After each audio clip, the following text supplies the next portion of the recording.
Namaste. Welcome to the first of Soham talks. These will be discourses on Soham Yoga and the practice and the understanding of it. Yoga itself was unknown for who knows how many centuries. After the time of the Vedic rishis, Vedic civilization was very developed, very complex, and definitely leading toward realization of the highest consciousness. And there was a form of meditation, which was mostly sitting and having interior consciousness and recitation of various mantras that had specific applications. That would be too long to go into at that point, and I don't know if I could convey it well enough. One mantra which was recited daily was the Savitri Gayatri. Gayatri is actually just a meter of a verse, and there are many Gayatris. Some are dedicated to various deities and so on. But the Savitri Gayatri, which is dedicated to Surya, the solar power, is for enlightenment and is composed, of course, of many syllables and is not conducive to real inner concentration, but is very conducive to the cultivation of subtle energies, which are supportive of enlightenment. But that's as far as it went. It was very limited. And what we're going to talk about is way beyond even that. The people there, they didn't, of course, use the word Hindu. Hindu means someone that's born in the Indus Valley. Sanatana Dharma was the term, and those who followed it, it would be perfectly legitimate to say they were Sanatana Dharmis, those who follow Sanatana Dharma, or hopefully embodiment, but they just refer to themselves as Sanatanis, eternals. Very interesting, isn't it? And they live this pure life. They live very strictly according to spiritual principles. And of course they developed, but they developed very much in the level which created positive, sacred, subtle vibrations by which you could ascend after death to higher worlds and to live in a higher state of consciousness in that world and work to go onward. But the idea of going directly to the self, because you see, there's our world, and then there are many other worlds, and then there's that which is beyond the world, and our self belongs in that beyond. So this was more, and a very great importance was on practice these holy things. You'll have good health, you will have wealth, you'll have all kinds of comforts in the world, and you'll have lots of children, and in their ideal, mostly male children, so that your lineage will go on. So it was spiritual material at the same time, but not in a balanced sense. So that's how it was.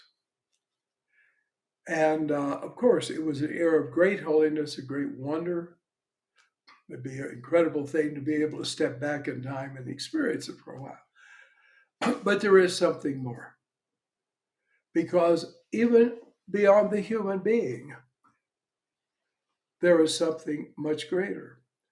And yet, which is in every living thing. And that is the Atman, the self. Now, the self was known about, and the glory of the self was known about. But the perfect establishment in that self was not known. It was hoped that by great purification that could happen. And it doesn't make it impossible, of course, but that isn't the direct way. All right, fine. All right. There was a young man who liked to roam.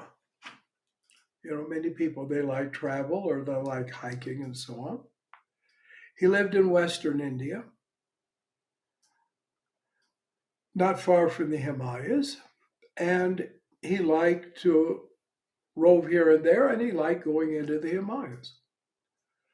So he was walking up into the Himalayas, and there were no such things as roads in those days. So waterways were the highways. And though he wasn't going in a boat, he walked along the he walked along the river so that when he wanted to come back, he'd go right on that same path and find himself home, wouldn't be lost. So he was walking along, and I don't know if he took food with him and he took days and so we don't know that. But we know that at one point, the level the level of the ground rose higher, much higher than the river.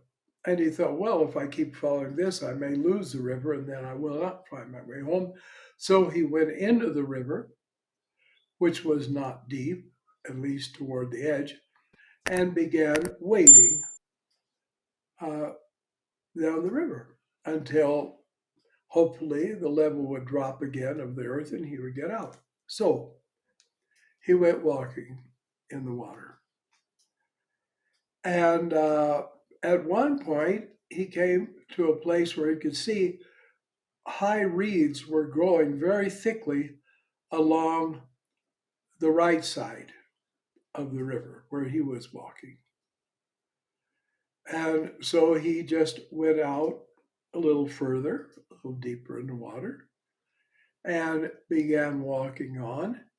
And it was a goodly distance. And in time, he heard a noise, kind of a peculiar noise. But the closer he got, then he realized it's a voice, somebody speaking. No one had any idea that anyone lived in the Himalayas.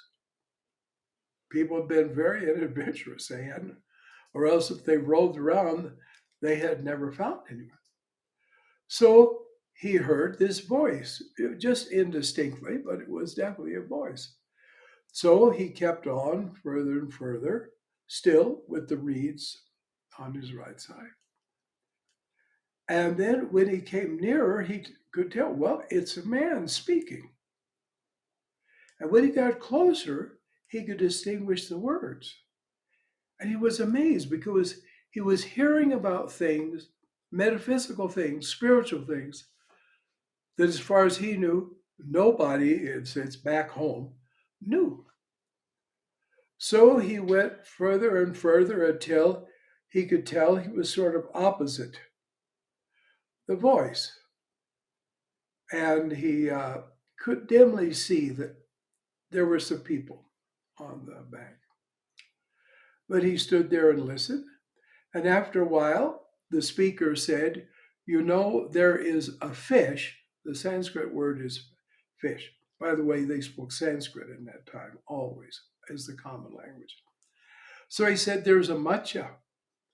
There's a fish out there in the river listening to everything I'm saying. Why doesn't he come out and join us? So the young man pushed through the weeds and got up and saluted the man and sat down. Who was that man? It is almost commonly and very fast. He said, oh, it was Shiva himself. Who was instructing. Personally, I don't believe it. Not that it couldn't happen. Certainly the gods manifested in those days, even seemingly physically. So it might have been Shiva. But since they gave a title to this person, and they didn't call him Shiva or Shankara or Bholanath or any of those names, they called him Adi Nath. Nath means master or Lord. Nath is a teacher, but also uh, it can mean God Himself or a great self-realized person, a perfected yogi. Later, this young man, you see, will create a whole sampradaya, a whole gathering, collection, or body of practice for the system of philosophy we call Nath Yogi, or Nath Yoga, sorry. And those who practice it are Nath Yogis. Jesus was a Nath Yogi. His Hebrew name was Yeshua, his Arabic name, Yeshua. When he came to India, he became a Nath Yogi, and they gave him the name Isha Nath. Isha means Lord, and can also mean master. Well, this teacher uh, that the young man in Western India was hearing, they called Adi Nath, the very first Nath, the first Nath Yogi. Of course, he wasn't the first, surely, but the first known, and in the lineage of the teachings, since they came from him first, he was Adi Nath. Some say it was Shiva, as I say, as you like. So, this young man stayed there. He was taught the divine ways of meditation, which were totally unknown uh, at that time to the general population. And when he had attained some very great spiritual development himself through intense sadhana, then Adi Nath said to him, "Now your name is Matsyendranath, uh, Lord Fish. You see, you're Matsyendranath, and you go now back to your home and just be unobtrusive and move around among people and carefully look for those that your intuition will tell you can practice this yoga and really attain liberation through this yoga. And when you can recognize this in them, yes, they have the ability, teach them. Otherwise, you don't say anything to anyone." So he did. And he found some people, and he told them, etc. And he wandered around to see as many people as he could, to see who was qualified. One time, and by the way, of course, how was he going to eat and so on? And there were such things as wandering kind of sadhus and so on at that time. So he was going along, and he came to a place outside, or much outside cities, rural settlement, and there was a house, and there was a woman outside the house. And he went up to her and said, "Mother, will you give me something to eat?" Well, of course she did. Dharma was the prevailing mode of life in those days, so she gave him something to eat. And he thanked her very much.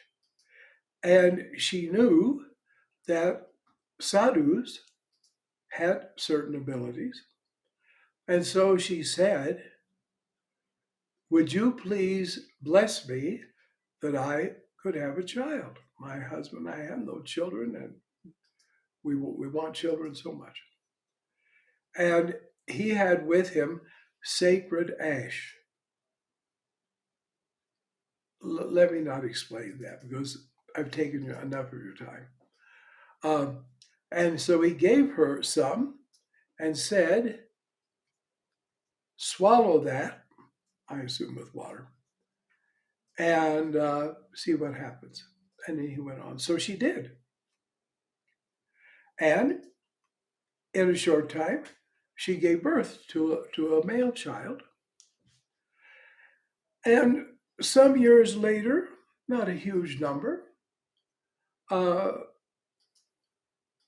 Matsyendranath came back that way and he saw this little boy outside the house playing. So he said to him, please go call your mother and ask her to come here. So he brought his mother back. And Matsyendranath said, that boy is mine. He's my child. I want to take him with me. And she must have been divinely illuminated and guided because instead of being shocked, she said, yes, all right. So he took the little boy with him and he named him Gorakhnath, which means protector or preserver of enlightenment. Go means light. It also is the root word for cow. In fact, the Egyptians used that word for cows, the ancient Egyptians. So you will find some people who say Gorakhnath means protector of the cows, but don't worry, it doesn't. It means protector of enlightenment and the means of enlightenment. So he traveled throughout India and was so renowned. And he must have lived to be incredibly old, maybe centuries, because there's no place you can go in India that the local people could not tell you stories of when in his wanderings he stayed there.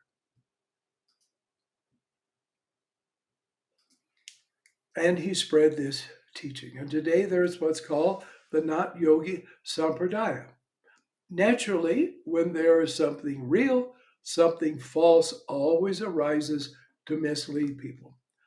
So you've got you've got several groups, organizations in India that call themselves Nath Yogis, but they are not Nath Yogis because the principle of Nath Yogi is not to make a public fuss and a public spectacle. So, for example, I have a book that lists, I think about 12 supposed branches of the Nath Yogi Sampradaya. Some of them very well known throughout, especially Western India. And but there's a note at the end of the list about two of them, and says, and they estimate the at the time their book was written, the members of that Nath Yogi Sampradaya. And there are these two, and it says, well, we can't give any figures on them or any information because they only work invisibly in silence. They don't mean in the astral world with astral bodies. It means they don't do anything public and they don't proclaim themselves public. Well, now those are the real Nath Yogis, the yogis you cannot easily find. And this practice is, of course, called, they sometimes call it Nath Yoga, or the Nath Sampradaya Yoga. All right. I like these talks to be 20 minutes in length, but we're almost there now. So I'll go on a little further. So then, there appeared in the end of the 19th century, a very, very great Yoga Siddha from his very birth. Yoga Siddha is one who's perfect in yoga. Now, when Matsyendranath came down after Adi Nath told him to go, he didn't go right to his own home.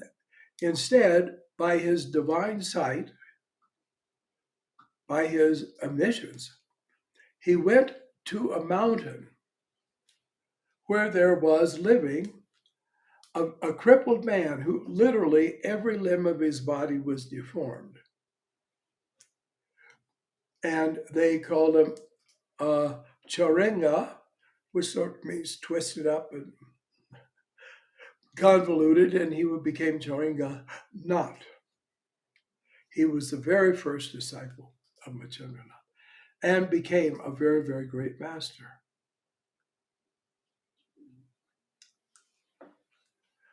So this great yogi that was born in the 19th century got smallpox when he was still a child, and he became crippled and somewhat deformed. And those who knew him believed that he was a disciple, the reincarnation of this great disciple, Matsyendranath. He was called at birth Gajanana Murlidhara Gupte. And later on, he became called simply Gajanana Maharaj. Maharaj is a king. A Maharaja is a great king. Sometimes he's a bigger king than an ordinary Raja.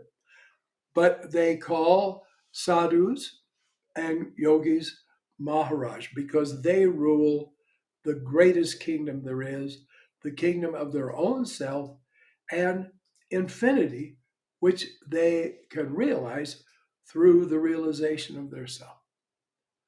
So we call him Gajanana Maharaj. And he presented not with a lot of drum beating and so on, but he did say to people, I am a Nath Yogi, I am in the Nath Sampradaya, and what I teach is the teaching of the Nath Sampradaya. Our ashram puts out 2 books. One is a biography of him,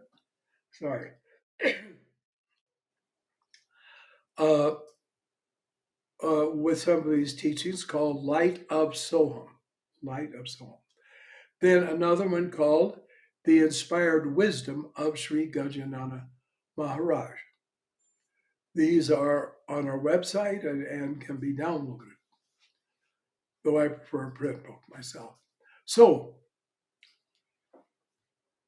I want to be talking to you about Sri Gajanana Maharaj's presentation of Soham Sadhana.